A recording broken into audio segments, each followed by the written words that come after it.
Hey, girl. Hey, God, you ready for today's episode? Yes, I am ready. I'm all plugged in. I'm tested. Let's go. Okay, all right. What are we doing today? I thought we would lead heavily into X-Men, hit some Scream. I think actually let's lose the X-Men, and I think we should just talk about some scary movies. Oh, okay. What's your favorite scary movie, Brett? Good one. Scream. Really? Scream is your favorite scary movie? Okay, stop. I don't want to stop. I feel you look so sexy there lying in your Rogue t-shirt. The fuck? Oh, I wear this t-shirt all the time. Just stop fucking with me. Let's start the episode, okay? Well, usually you would start the episode with Jeff, but here's the thing. You're not on the phone with Jeff. Well, then who the fuck am I on the phone with? Someone inside your closet. What?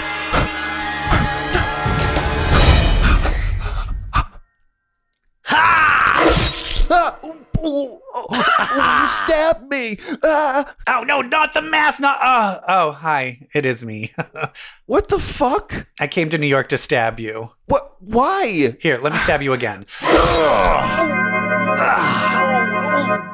You stabbed me twice in the stomach. I'm fine. Okay, great. You want to go to industry? No. Oh.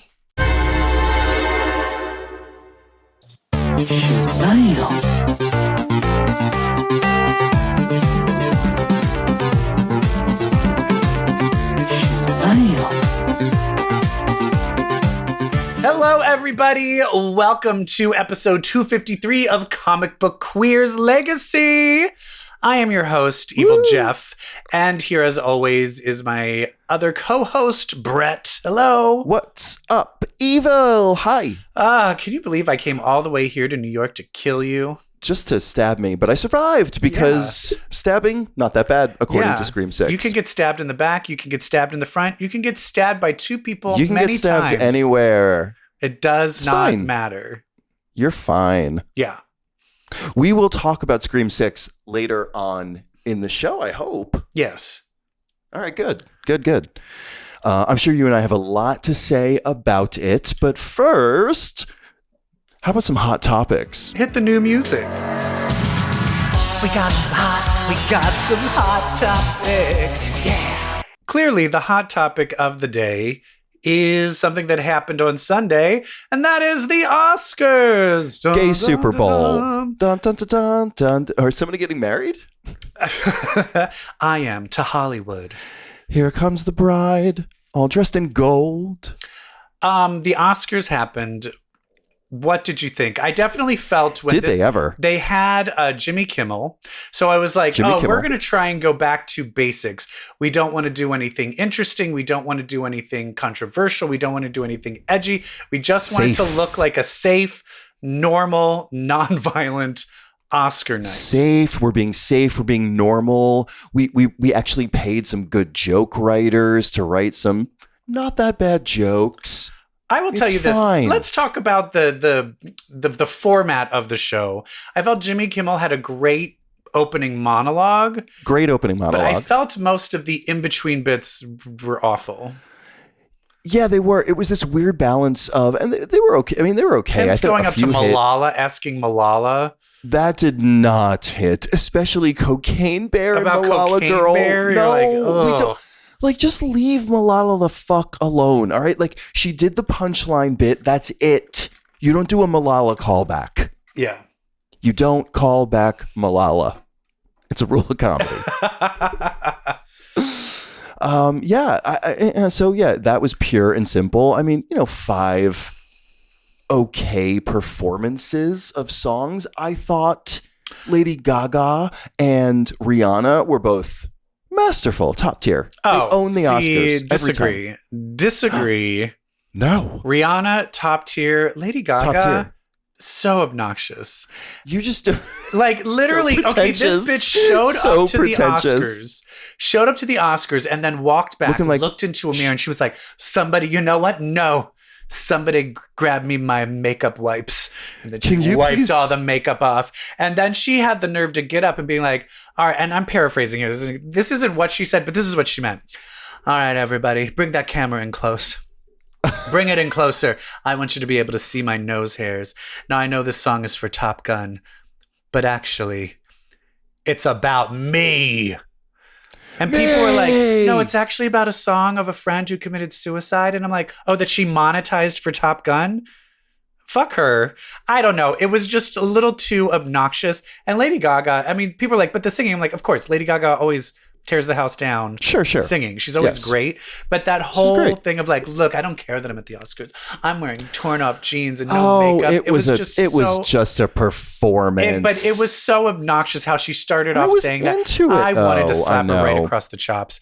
I could not. Everyone stand wants to it. slap Lady Gaga. I know, but Rihanna was giving me what I wanted. Rihanna was like, she was looking fabulous, and like she was on a pedestal that was song. rising. She was hitting high notes. Like I was like, yes, give it to me. Did you see? Did you see online? It's a picture of Lucy LaDuca in Rihanna's look at the Oscars, but she has no pregnant belly. Oh, perfect. Yeah. Yeah, that was good. So, but let's talk about the thing about All Quiet on the Western Front. What a sweep. Of course, I mean Everything Everywhere All at Once. But that's what this show had, what you wanted, because All Quiet on the Western Front started winning a bunch of awards, and you're like, wait a minute. Like, whoa. Wait, is this gonna take it? Because right early on, we got some Ki Kwan, but we also got a Jamie Lee Curtis. We got a Jamie Lee, which, listen, we felt the momentum. That's not what we wanted. It's not what we wanted, but we felt the momentum. We knew she played them like a fiddle because she's a true professional. In every interview, she played them all. But also, I will say this. Jamie Lee Curtis's role in Everything Everywhere, that is 1000% the type of role that wins the Best Supporting Actress Oscar. You know what I mean? Like, they always give the supporting actor and actress to like the weird, cool one. Or they do a lot, actually. Yeah. I'm sorry, not actually. Did I mean actually? Love Actually? Before this show, Love Actually? It's late for me. We're recording later than usual. Sorry. Anyway, I loved the Oscars. Yeah, I do think, of course, I really want, if I was giving it to who I felt deserved it, it was Stephanie Sue. So I found it strange that they were all like, no, Jamie Lee Curtis is the one who should get it. And I felt they were doing it for the body of work then. But that was where it becomes weird. If you're going to be giving it to someone for the whole legacy. Oh, they gave it to the Nepo baby. But then Angela Bassett has the bigger legacy, I feel, that deserves an Oscar. Does she? We debated this at work of like, who, if you were to go on career alone, like contribution overall alone, would you give it to Jamie Lee or would you give it to Angela Bassett? I would give it to Angela Bassett because Angela Bassett is an inspiration for the entire Black community. She is the actress for that group of people. Jamie Lee Curtis is like what, for white girls or for scream queens. I feel that just doesn't hold a candle to that. But I love Jamie Lee Curtis. I love her. We talked before about how we loved her in Freaky Friday. I loved her changing her outfit in True Lies. However, and people, I just love that scene. Only the one where she changed her dress. just that part. The rest of the movie is stupid. But I will say this: some people are talking, and I'm not one to say whether this is true or not. Of course not. No, but people are saying, "Oh, it's racism." But I would rather say than racism. I think it's more about Marvel. I think people didn't want to give it to a Marvel movie. Absolutely. I think most of the people were voting is like, "Oh, I'm going to give it to the acting in this artsy movie, not from a big blockbuster Marvel movie." When they were like the choice between Marvel and not Marvel, they're all going to take not Marvel because they've grown. It's the Marvel really they have such contempt for the Marvel now. Everyone has such contempt for the Marvel. Yeah. But luckily, Black Panther did win. Ruth Carter. Ruth Carter, second Oscar, first Black woman to win 2 Oscars, which is kind of horrifying that hasn't happened yet. She's incredible. She's great. She's great. How did you do on your Oscar pool? I did not actually do an official Oscar pool, But I was in two. the main ones that I wanted to win won. They all Except won. for Angela Bassett, but I was so happy Except for her. Jamie Lee Curtis because I love Oscar trivia. I love me some Oscar trivia. Do you know the Here we go. only other 2 movies that have Hit it. 3 acting Oscars for the same movie? The last time this happened was in the 70s. So, okay, I was going to say it's not Silence of the Lambs because nobody got supporting for that. It just got the 2 leads. So this was in the 70s. So we're talking 3, say it again, 3 performances from... Yeah, no movie has ever gotten all 4 awards. Oh, right. So, yeah, right. My Fair Lady? No, the 70s. The 70s. I have no idea. Network. Rocky. Network with Faye Dunaway and Robert Redford. Not Robert Redford. Who is it? What's his name? I forget his name now, but he died. He died. He actually was one of the first people to win a posthumous Oscar. It's the guy who's like, I'm mad as hell. Mad as hell, and I'm not going to take it anymore. And then the woman who came along, she was in Poltergeist. She was the woman who... Tangina? Not the little tiny lady. Jo Beth Williams? No, she was the first one that came to look at the ghosts. The first one. She had like reddish hair, and then yes, it was her mom. It was her. Wasn't that like the grandmother? Oh no, she brought the crew and then his face fell tore off. His face off. Yeah. Anyway, that actress, she also has the record of having the shortest performance to win an Oscar at 4 minutes. Basically, William Holden comes in and he's like, "I'm divorcing you." Judi Dench. She has the second. It's the second. But she literally comes in and is like, "Hey," he's like, "Hey, I'm divorcing you for Faye Dunaway," and she gives a 4-minute monologue and tears the house down. Network is a great movie. Very, if you haven't seen Network, watch Network. The other movie is Streetcar Named Desire. I need to see that as an adult. Oh, I'm telling you this. If you are not gay yet, Marlon Brando. You watch Marlon Brando in that little hot tank top in the beginning, and you're like, what are these tingly feelings coming over me? But I do love the fact that Everything Everywhere All at Once has broken all of these records. 3 acting awards. 3 acting awards, and not only Best Picture, but Best Director and Best Screenplay. Best Screenplay. And Best Editing. And that's the thing. This is the first movie to win that many of the top tier awards. No one has won 7 top tier awards. Records. Oh, it's so great. And I'll tell you this. When I saw this movie back in February, I remembered being like, Michelle Yeoh needs to win an Oscar for this. And then about halfway through the movie, Ke-Huy Quan. But I think Michelle Yeoh, it was like almost immediately. But Ke-Huy Quan, halfway through, I'm like, what the he is killing it. I was like, he needs to win an Oscar. And then by the end of the movie, I was like, fucking Stephanie Sue needs to win an Oscar. I never really thought Jamie Lee Curtis should win an Oscar, but I thought she was amazing. But Jamie Lee Curtis is always amazing. But I was like, they need to win Oscars. I never in my dreams thought that it would win Best Picture. I never thought it would win Best Screenplay. None of that. I was just gunning like, can you please just let Michelle Yeoh win the Oscar? I didn't even think Ke-Huy Quan had a chance because it was. And now look at that. It's now look at it. I cried. I mean, I cried almost. Oh, I was sobbing. I cried when she won. When Jamie Lee Curtis won. I cried when he won. When he won. When Michelle Yeoh won. I cried when Jamie Lee Curtis won. I cried when Brendan Fraser won. I cried when the sound guys from Top Gun won. Because I was still crying about Angela Bassett not winning.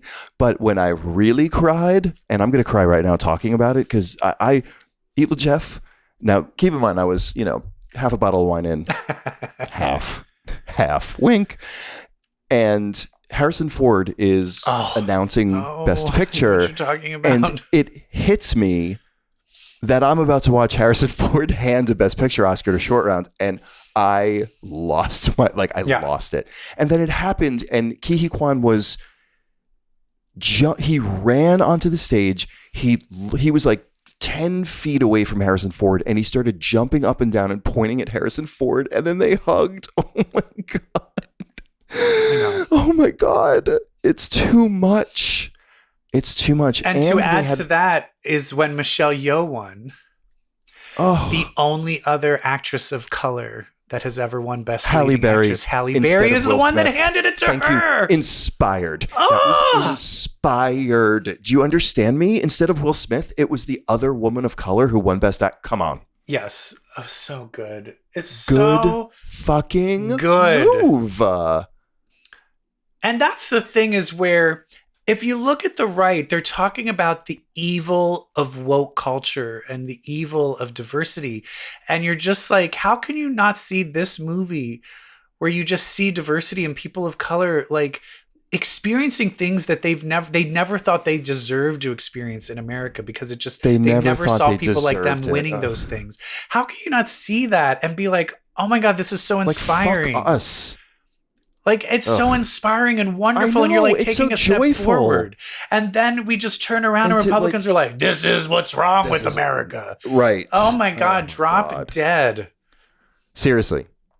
And then we got the Daniels gave a speech and they mentioned drag, how there's like nothing wrong with doing drag. It harms nobody. Ah, yay. All of it. It was such an emotional evening, and a lot of it was because of the Daniels and everyone in that movie. So good. I love seeing Sarah Polley win. That was so surprising. That was great. I've loved Sarah Polley forever. I'm a very big Hal Hartley fan. And, I'm a very big Go fan. Oh, Go. Oh, that's right. She's so great in Go. But yeah, she's like has been acting since she's been like a little kid. And then did you ever see her was it The Stories We Tell, her documentary? I don't think so. You should watch it. It's great. She made a documentary about her mother because there was all these rumors that they thought like, oh, you don't really look like your dad. Like maybe your mom had an affair, and she decides to make a documentary like digging into her family. No shit. And it's very juicy and very fucked up and good. Yeah. It's good. Okay. Hell yeah. So anyway, I loved these Oscars. They were just so emotional and wonderful because the good guys won. That's what it felt like. Yeah. Except for Angela Bassett. Except for Angela Bassett. I wish Angela but you know Bassett what? won. You know what? Yeah. But you know what is happening right now? Yeah. Many, many people are sitting down and thinking about how can I write Angela Bassett the meatiest role of her goddamn life. There are scores of people right now like just being like, I'm going to be the one. I'm going to be the one to write her the meaty role that gets it. Because now we are all rooting for Angela Bassett to have an Oscar. It's going to be this thing. It's going to be this pop culture moment. This is, for the long run, a good thing. These are my top actresses that the fact that they don't have Oscars. You better Michelle Pfeiffer. Oh, does she? She does. No, Michelle Pfeiffer does not have an Oscar. She does. She what? has a lead actress for the movie with Tommy Lee Jones. It has Sky in the title. That was Jessica Lange. Oh, shit. I think she's she was nominated for Fabulous Baker Boys Russia for House. lead, and she was nominated for Dangerous Liaisons. And I don't think she's ever been nominated since. But after seeing her in Ant-Man... She was nominated for the Russia House. Okay, fine. Whatever that is. I never saw that. I think I made that up. Okay, I was like, that's a lie. I will say she hasn't, other than Ant-Man, where you're like, wow, you're the best thing in this. I don't care if she wins an Oscar or not. I'd say if we're going to like old legacy actresses, I feel Glenn Close needs to have an Oscar. Yes. But now going to the other ones, I feel Toni Collette needs to have an Oscar. Yes. I feel Angela Bassett needs to have an Oscar. I mean, absolutely. I feel Michelle Williams should have an Oscar by now. Yes. She's been nominated like 6 fucking times. Amy Adams has been nominated like almost 7 times. I was going to say Amy Adams next. Yeah, Amy Adams needs to have an Oscar. And then she's still green, but eventually Florence Pugh eventually needs to have an Oscar. These are my top actresses that I think need to have Oscars. Let's get that going. Stat. Let's get it going, people. Wait, Winona Ryder, does she have one? No. No, she was supposed to. Do you know who upset her? Winona Ryder won every award. She won the Golden Globe. She won the SAG. She won everything. Was that for Dangerous Liaisons? The Age of Innocence, Martin Scorsese. Age of Innocence, that's what I meant. Yeah. And do you know who fucking beat her at the Oscars? I was just Who? upset. A little girl from True Blood. Anna Paquin for the piano? Anna Paquin from the piano. Oh my God. Isn't that hilarious? That Wow. fucking little bitch. Ugh. And look at her now. Ugh. Anyway, let's get a juicy roll for fucking Somebody write Angela Bassett. a juicy roll, please. Maybe Diamonds and Butterflies, girl. You know, your fanfic about Emma Frost and Psylocke. Oh my God. Captain Britain. Angela Bassett as Emma Frost. That would be kind of amazing. I would love that. There we go. We've done it. Here comes your Oscar. Well, since you're just speaking of Emma Frost and X-Men, should we talk about some X-Men? Hit it. I was reading X-Men comics in a cocktail bar. That much is true. Oh my God, X-Men. Well, we're going along with the Sins of Sinister is now at the year 100. Yeah, it sure is. And we got Nightcrawlers #2 to give us a taste of what that awful place is like. Yeah, and if anyone, I was being like, oh, is Mother Righteous, is she a good Sinister? No. If any qualm you had before, no, she's very not good. She's awful. They're all just vying to be the ruler. Yeah, which is what you would expect from 4 Sinisters. Yeah, and basically it looks like Nightcrawler. If you make a chimera or chimera, however you pronounce it, with a Nightcrawler, they're able to use the ghost banshee, whatever his name is. Does he have a different Vox name? Ignis. Yeah, Vox Ignis. He's able to use his voice to kind of free them from the Sinister trap, but unfortunately, they're now like, you know, doing the bidding of Mother Righteous, who also is awful. And it looks like he put it in their DNA so that they can't reproduce, that the chimeras can't reproduce. However, there was a chimera that was like kind of mixed with, I don't know if it was Wolverine or X-23. I guess that's technically the same thing. Yeah, it is. Oh, that's a good way of putting it. Yeah. But, same thing. But she, her healing factor took years, but eventually she was able to have a baby. Yeah. But when she had the baby, it immediately teleported away. Ugh. Very much reminding me of the Madrox X Factor moment. Very much. But instead of absorbed, it was just poof in thin air. And so she's all like, fuck this. And then the person who fathered the child, the other Nightcrawler, the Cyclops Nightcrawler that fathered the child, he was kind of like, this is so fuck me up. But if you kind of lose your way, the voice of Sinister starts coming back in your head. Yes. And so all of them would do this suicide thing where they would like just teleport into the sun. Where were they teleporting to? Isn't that the force field surrounding the Moiras? Oh, is that what that is? Oh, I was like, where is that place? Yeah, I think that's what was stolen from Sinister. So if that's happening, does that mean Mother Righteous is the one that has it? I think so, yes. Okay, and then the real reveal we have at the end is that the baby is alive. The baby's alive. She was like, Mommy! Oof. And they tried to kill her. What did they teleport to her to kill her? The original Nightcrawler, right? The big monster, original Nightcrawler, to kill Mother Righteous, yes, did not work. She kills him, and then she's like, fuck you, I'm going to fuck all of you up. So basically, all of those Nightcrawlers are about to fucking revolt. And I think it's interesting. I think what we're going to have is we already have one Sinister is dead. And the other Sinister, he's hanging on by a thread where all the X-Men are going to pretty much revolted against him.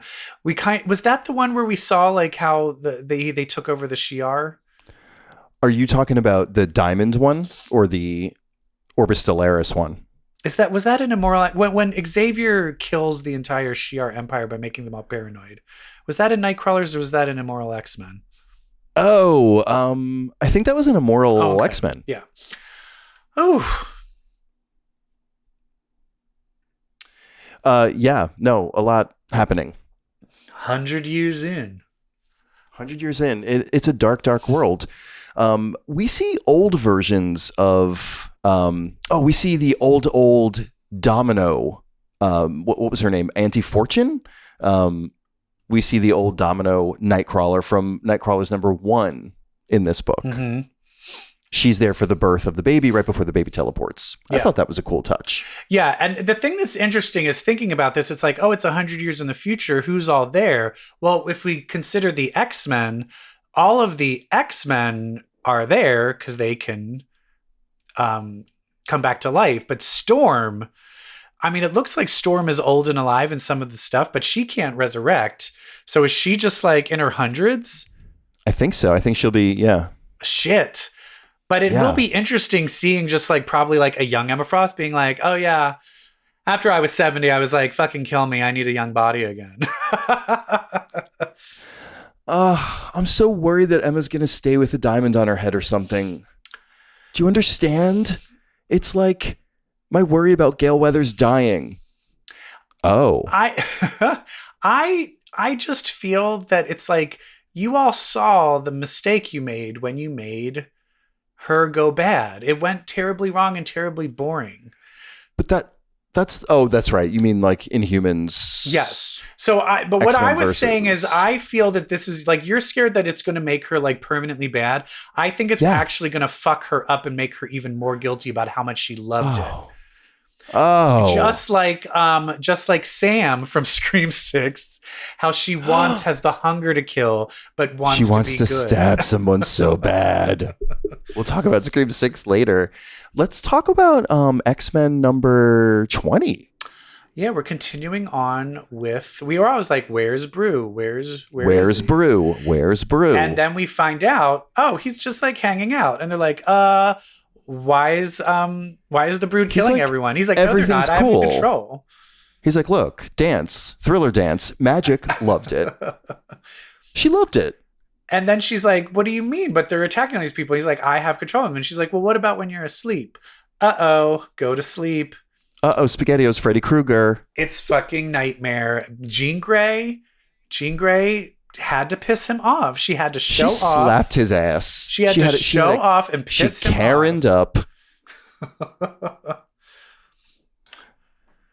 But that's the thing is, did it end with like, can't she just beat him again and then end it?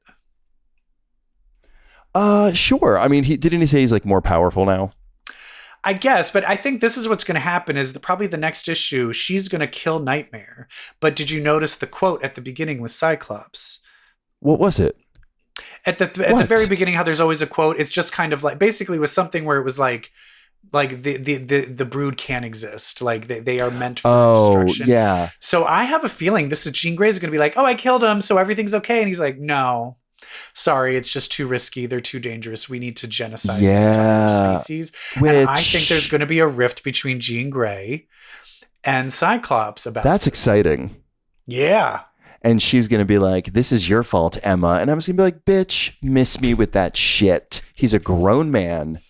You've had just as much mental influence over him as I have. Do you want to go shopping? I know. She'd be like, come on, Emma, you have to side with me. And she's like, oh, hell no. Every time he gets mad at you, he spends the night in my house, bitch. Make him mad. Make him mad.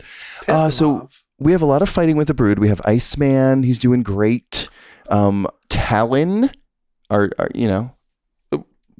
go with Talon. That was a name equated with X-23 before. There's precedent. She's cool. Sync's cool. Firestar's cool. Everyone's cool. We cut to Monet and Forge in nowhere. What happens there? I was confused of when they saw the dead versions of themselves, and then it was like back to like, all right, we're back. She's like, okay, now we're back. But I was like, wow, what happened? Did they leave the gate and then come back in? Yeah, I felt like that. I was a little just confused. Yeah, I was a little confused there. Trying to think of what the reveal was, because I really just want to get to the next thing. What was the reveal? There was a big reveal at the end of that, right? Oh, no. Oh, God. Yeah. Nowhere got sucked into a black hole. Like, aren't they in a black hole? Yeah. But wasn't there someone? Oh, they did something. They did a black hole bomb. It was like, I'm going to do this bomb. A black hole's going to open for like an eighth of a second. Yes. And then what happened? It just swirled into the black hole. That was it. Oh, okay. Right. Okay. Yeah. God. I hate how my short-term memory works these days. It's a lot of information. I could sit there and describe point for point issue 150 through 300 of the Uncanny X-Men. But ask me, what did I just read? And I'm like, I don't know. No, you know what, girl? You remember the next thing that happens. Our visitors are menacing visitors on Krakoa. Yes. I will say this. I love how she is drawn. She's great. I love her curls. And I will say this. It's interesting that she was never brought up because she's always been a mutant. She's always been a mutant. And I am talking about, wait, what's her name now? You're talking about Typhoid Mary, honey. Typhoid Mary. I love Typhoid Mary, but who is Typhoid married to? Typhoid Mary married to? The Wilson Fisk of crime, of kingpins and crime. And because they apparently, like other countries, have a rule like, well, I guess the husbands can come along. Hello, North Star and Kyle. Kingpin is now like, hey, I'm on Krakoa. What's up? Oh, that's going to be fun. He literally said his first words were Emma Frost. His first words, he was like, tell Emma Frost. It was the first thing this man said. He's obsessed with her. Well, she fucked him over. Like literally his whole thing. What was that called? What was that run called? Yeah, that was that Devil's Reign. Devil's Reign was basically of her just fucking him over and handing his ass to him. So he's out for revenge. Ugh. So he's out for revenge, and now he's her neighbor. And her panel is iconic. Her punctuating panel in this issue. Describe it. She detects that he's there and she exclaims, "Fuck my lives." My lives, plural. God, she is so witty. I love her. She's a comic genius. This is fun. So this is fun. This will be fun. Anyone who wants to show up and make Emma Frost the main character, you are welcome on Krakoa. Yeah. Also having Kingpin versus Emma Frost on Krakoa. Because that's the thing is Kingpin, the one thing that Kingpin is a politician. And so the whole idea of her being on the Quiet Council is all about politics. He's going to try and worm his way he's going to try and find someone on the Quiet Council to be like, hey, what's up? It is hard though, because this is taking place outside of Sins of Sinister. And so part of me is like, how is Sins of Sinister going to end? And is it going to change the makeup of the Quiet Council? So I am kind of confused of like, does this take place, do you think, after or before? Or it's almost like Sins of Sinister just goes back to a reset that winds up not changing a lot, except Mr. Sinister's gone, maybe? Yeah, I feel and then we replace him with Wilson Fisk. There needs to be more than... Oh my God, if they replace Sinister with Kingpin? Yeah, I can see that, right? Oh, shit. Because here's the deal. Do you think he would have the votes to do it? You don't have the votes. He could get Evil Colossus. He could get Mystique. He could get Destiny. I think Evil Colossus is going to be addressed very, very soon. True. He would get Sebastian because he's like, oh yeah, fuck Emma Frost. I'm trying to think of like who... I don't think he'd get We're both old, Nightcrawler. rich men with surprisingly hot bodies. He wouldn't get Storm. Anyway, I love the idea of Kingpin trying to play the Quiet Council. Yeah, that's incredible. Or if he does it, maybe he's trying to get Typhoid Mary because it probably has to be a mutant. Ooh, Typhoid Mary. Anyway. She's chaotic. Yeah. Would you say she's chaotic evil or chaotic neutral? I think chaotic evil. Okay. Yeah, I think so. I think that's where she's skewed. Well, I also would love to have her and Legion get together. Legion? Yeah, because they both kind of have like split personalities and different powers with their personalities. Yeah. Oh, yeah. Duh. Excuse me. I love how you said it like, you're like, what are you talking about, you stupid fucking idiot? What do you mean? Oh, because they're very similar characters? Aha. Well, doesn't she, because it's Typhoid Mary, and isn't there like Bloody Mary and then just Mary of Justice, or what's the... Or isn't it just Mary? There's one that's like... Mary, Bloody Mary, and Typhoid Mary. Okay. Like Mary's chill. Typhoid Mary is her. And Bloody Mary is, she's the Jake Lockley. You don't want that one coming out. Oh, they should do a split personality comic where it's like Moon Knight, Typhoid Mary, Legion. Let's talk about the New Mutants Lethal Legion, since you said that word. And so has New Mutants ended and this is the New Mutants? I guess. And is this written by somebody new, or is this the same person? This is the same person who's been writing since Escapade has kind of taken the spotlight. I feel like it feels different, and not in a good way.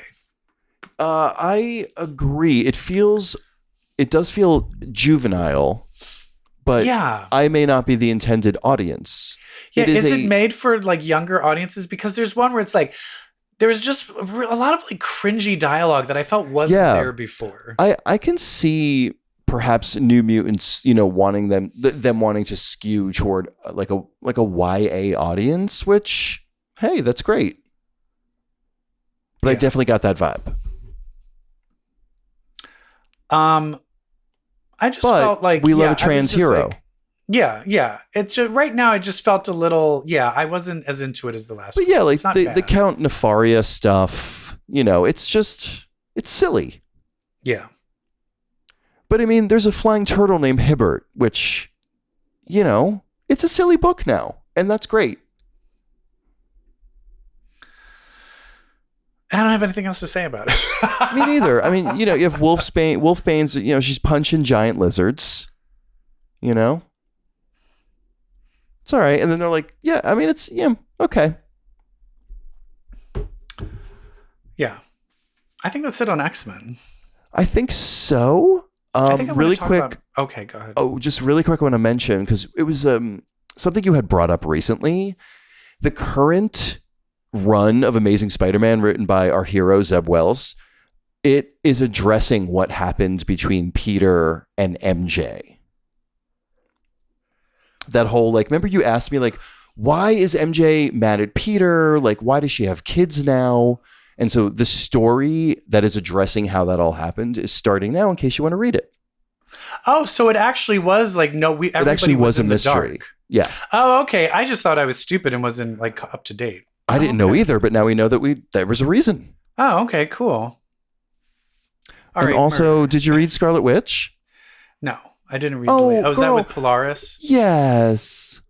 Did anything good happen in it? I mean, they go to Subatomica, like the microverse, like the quantum realm, and they have like a Princess Bride, medieval fantasy, Lord of the Rings type adventure, but every page is a big splash page that's written kind of like a scroll.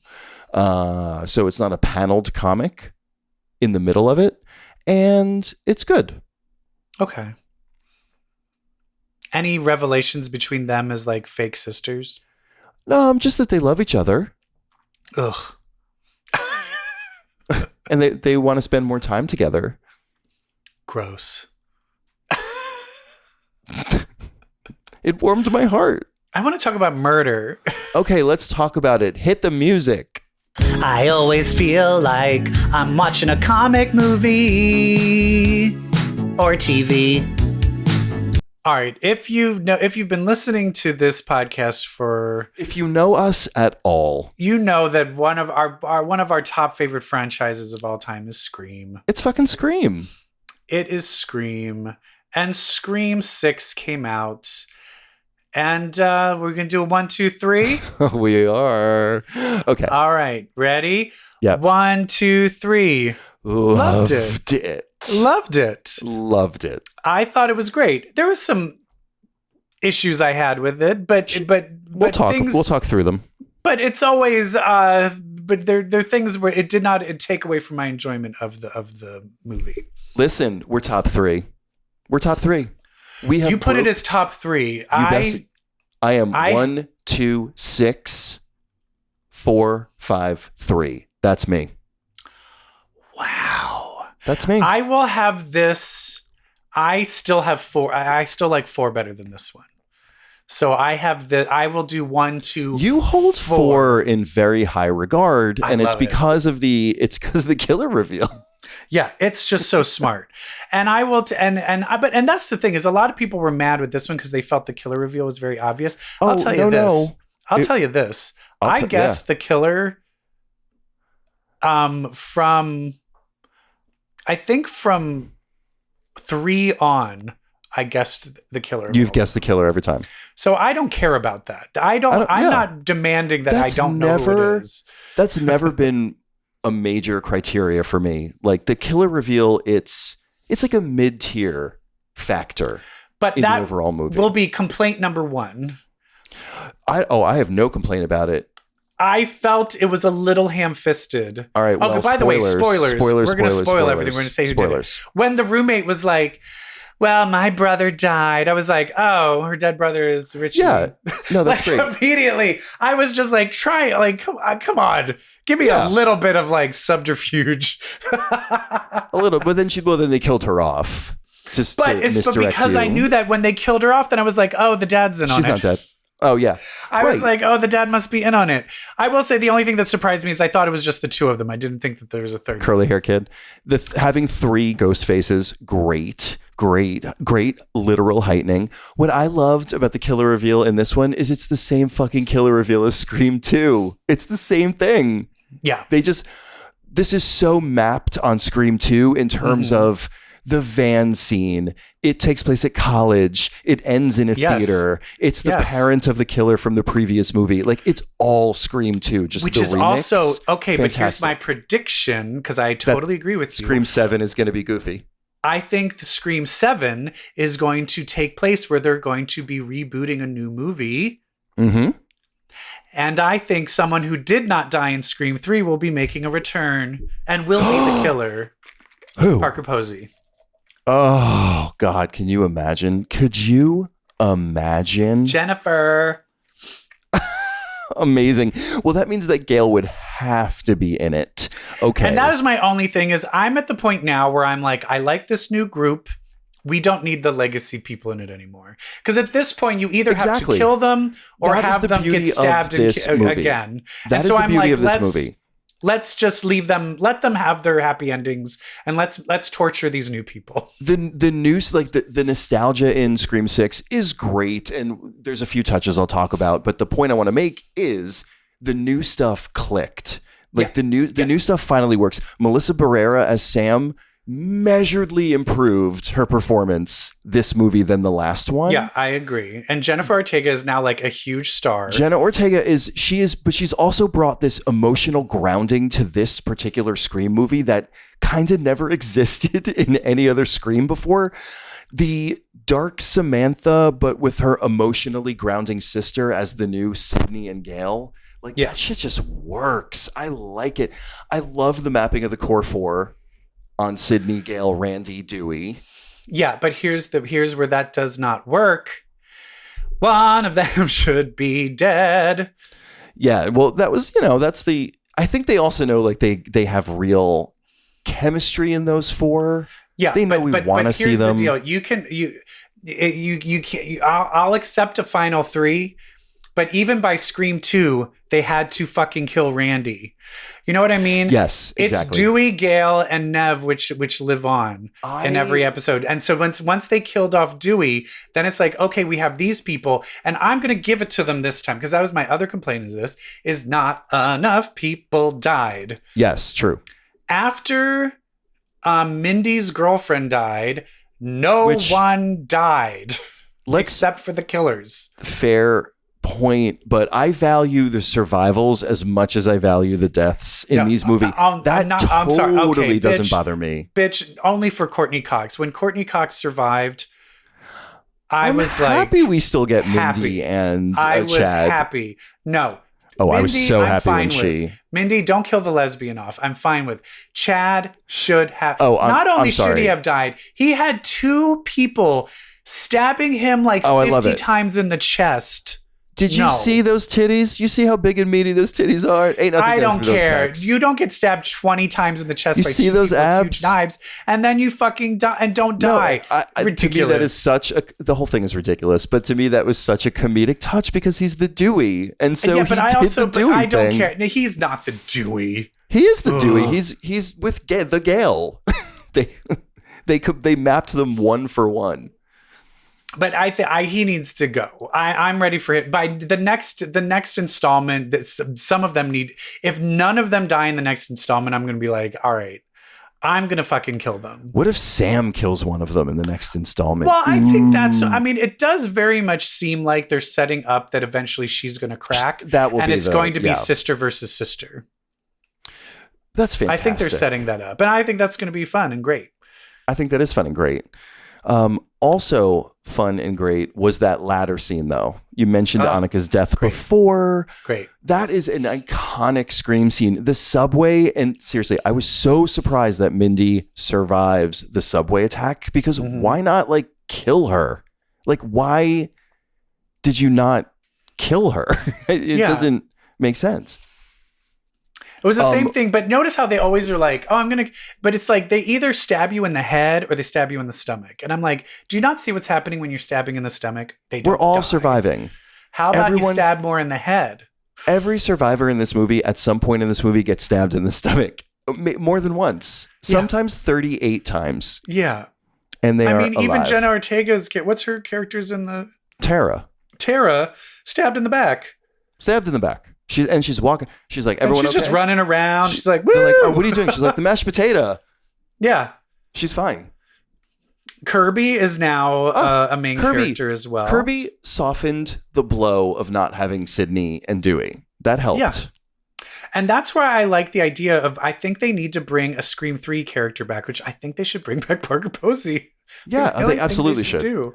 And leave Courtney and Nev, leave them, like they don't need to be in it anymore. Not because I don't love them, but because when they're in it, I don't need that pressure. Like I was screaming the whole entire time with her scene. I'm like, is she gonna die? No, please don't kill her. Please don't kill her. Please don't kill her. Even at the end, they were like, Gail. And you know what? They probably went back and forth on whether or not they were going to kill Gail. Because if you notice, I think it was an overdub of like an EMT going, we have a weak pulse. Like that was done post. You know what I mean? Like they could have not had that line and left us with a dead Gail. And the movie would not have changed except for not hearing that line. That's how like unclear it was. It's just, and it's also very strange because I watched, this is a side note. I also recently was watching a TV show called The Flight Attendant. And don't worry, I'm going to make a connection here. And last night I decided to watch, after the Oscars, we put on that horrible romantic comedy starring Reese Witherspoon and Ashton Kutcher, which I think it was like My Place or Yours on Netflix. Oh, sure. Yeah, it was like the same one as the Justin Timberlake Mila Kunis one. Well, no, it's basically like, oh, I live in New York, you live in LA, we're going to like switch places. Oh, that sounds great. It's very horribly, and it's written by a girl who did Crazy Ex-Girlfriend, and she wrote The Devil Wears Prada, so it like Rachel had Bloom? everything. No. Rachel McAdams is in it. Rachel Bloom is in it. Oh, and a bunch of people from Crazy Ex-Girlfriend are in it, but it was just terrible. It's terrible. But the reason I'm bringing this up is the LA apartment is the same apartment from Flight Attendant, which there's characters from Flight Attendant in it. And the apartment that Ashton Kutcher's taking in New York is Courtney Cox's apartment in Scream. Oh, God, finally. And I was like, that looks like Courtney. And they're like, no. And then they go out on the balcony and I'm like, oh, no, that's the same fucking... It's the same fucking. Oh, that's hilarious. Also, so it's like, if you want to see the Scream Courtney Cox apartment in a romantic comedy, it's on Netflix. That's triggering for you. I'm so sorry. You're like, no. What was awesome for me was, according to Gail's address, she totally goes to my gym. Oh yeah, she lives near you. That's right. She does live near you. She's 4 blocks away from my Equinox. Oh my God. Oh, you go to Equinox? Girl. How fancy. My fiance goes to Equinox too. Well, okay, let me Oh. change that. He's a member of Equinox. Whether he goes is another story. And whether Equinox I loves think it's a waste of customers money like by him. the amount of time he goes is another story. Yeah, it's not cheap. No. Anyway. This is how Joe, we have a place where there's an Equinox and an Erewhon. I don't know if you have Erewhons where you are. No, what is that even? Erewhon makes Whole Foods look like Walmart. It's like, oh, do you want an apple for $10? And then next to it is also a Fred Siegel, and then there's a Parachute, which is where we buy our sheets, which is like $300 sheets and linens and all that stuff. And they're all together. And so, of course, Joe is like there all the time, like, ooh. Ooh. But Scream was great. And speaking of Joe, he hated it. Oh, what? Come on. Really? He because hated it, it, and we got into Was the reveal boring for him? We got into he hated the last one too, and he's like these don't count. He's like, I don't think these count. They're so bad. Oh, we all know what that is. But the thing is everything that he's complaining about, I was like, that's all in the first movies, and I think the problem is these movies really mimic the 90s Scream style. It's a genre, and it mimics that style of the 90s Scream movie. Oh, and yeah. I think he's watching it with a Scream. modern view, being like, no, they should do this, this, and this. And it's like, no. And he's like, well, the original Scream's something. And so he didn't believe me. So then he started watching all of the older Scream movies. And I was like, look, it's the same thing. He's like, no, this is better, and those are bad. And I was like, I give up. The Ready or Not guys are doing a great job at like making it feel like Scream. I think that's the beauty of Scream 6. It still feels like Scream, even though it's about all these new people. Although I will say, and this is why 2 is still number 2. Number 1, Scream 1 is number 1 just because it sets up the whole entire Drew Barrymore death scene. It's just amazing. Nothing the touches reason the number original. 2 is number 2. It has the most blood, like the tensest. Like when they are in the cop car and have to crawl over Ghostface's body in 2. Oh my God. Gail in the sound When Gail is in the sound booth and then Dewey dies and it's the most fucking tense, the beginning, the movie murders with Jada. Oh my God. The murders are so good in the second one. Oh, 2 is my favorite movie. I mean, you're preaching to the choir here. And I will say this is the one missed opportunity that I wish they did more in the subway scene. I wish they faked it out more. I wish they faked it out where you thought the ghost face was with the other group of people. Oh, like a little Signs of the Lambs thing. Like, oh no, it's Jodie Foster at his door, not the And then when FBI. you think it's coming, you think it's coming for them, and then it cuts and it comes to Mindy. That's really funny. I think I had the same kind of thought. Like I thought my little brain that does predictions, like 3 times a movie. Yeah, I think I did that too. And then the other thing I loved about the movie is how they changed the beginning killing. Oh, so good. Where they brought in new killers and revealed them, and so that's where I was like, oh, they're playing with it. They're playing with it and giving us something new and something fresh. Yes. I loved it. Samara Weaving was great. They let her do I her do original wish hers accent. lasted a bit longer because I was really having fun with her character being like a film professor. That was great when she was talking about, it says a lot of things about pop culture. Yeah. But the one other thing I had is I do feel the scenes where they were trying to develop the like emotional connections and everything. Sometimes I was like, I get it. Okay, let's get me too. But I'm like, honestly, but I was like, oh, but thank you for doing it. Like, okay, I'll be patient. Yes, and they're good acting. I'll be patient. It's all great. This is what you need. If we didn't have this, we'd be like, it wasn't good. And then can we also just say how hot the guy from the other 2, I don't know what his name is. Oh, Josh Segarra. Oh my God. He is so hot. He is. This is a Josh Segarra household I am broadcasting from right now. I will tell you this much. He is not only Lance from the other 2. By the way, if you haven't watched the other 2, what are you doing? So good. HBO Max. He was great, and I love that he was good. He had nothing to do with the murders. Yeah. Unless he did. My other thing is I think a lot of these extra characters, like, there's a chance they could actually They're be threads. bad and be a killer in the next one. Sure. Don't trust anyone, especially not even me. Did you watch the Scream series? No. 3 seasons? No, I didn't. They're not that good, but they're kind of fun. No, yeah. I watched they're fun as in one how it's episode just and I was like we "Meh." like Scream. Yeah. Yeah. But in that one, I'll just give it away. didn't In feel that like one, Scream. the first season, the killer is like an outside like serial killer stalker.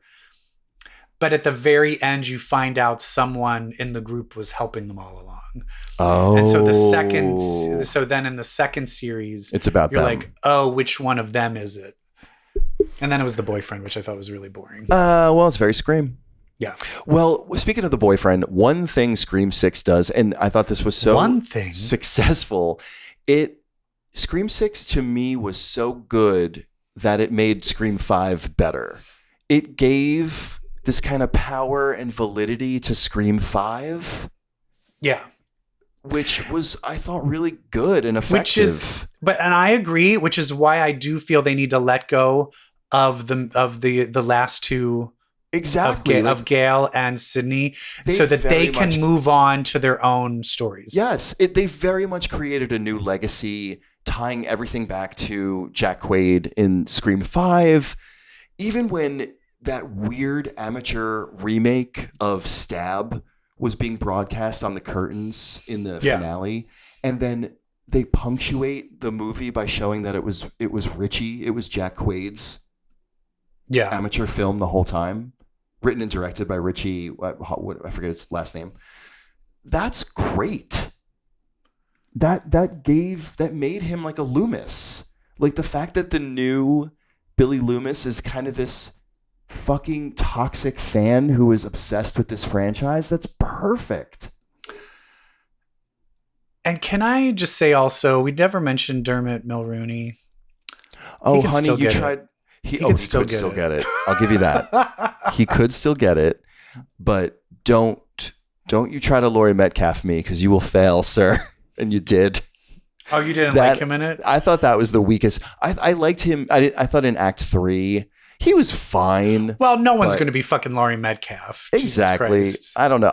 But I thought he tried to go in that direction, and I was like, Dermot, I would have picked a different direction. Yeah. It's good old-fashioned revenge. You killed my son. God, I fucking love her. Was that a disparaging remark about my Billy? You know, Randy made a disparaging remark. I got a little knife happy. Oh my God. I watched a TikTok recently where someone was like, just like a young Gen Z person was like watching the Scream movies. They're like, what is that, Jackie? Is that Roseanne's sister? Why did nobody tell me about this? Oh, just you wait. Yeah, this one was really good. I loved Mindy's franchise shit. I loved the scene with Mindy and Kirby when they did like their movie off, and there was kind of lesbian undertones, which I know felt May December. I felt it was a little hokey. Oh, you did like that was such geeky like fan service. I loved it. Loved it. Well, Hayden Panettiere needs a win. She certainly also needs a wig, as in a different one. Yeah. Well, she's going through it right now. Her brother just died, and her husband took her baby to Ukraine, and she can never see it again. Oh my God! What? You didn't know about that? No. She went through postpartum depression and went into rehab to stop drinking and to get over postpartum depression. And her husband divorced her and took the baby to Ukraine. And now she has no access to it because of the war. And they're like, we're not coming back, so you're probably never going to see her again. Oh my God.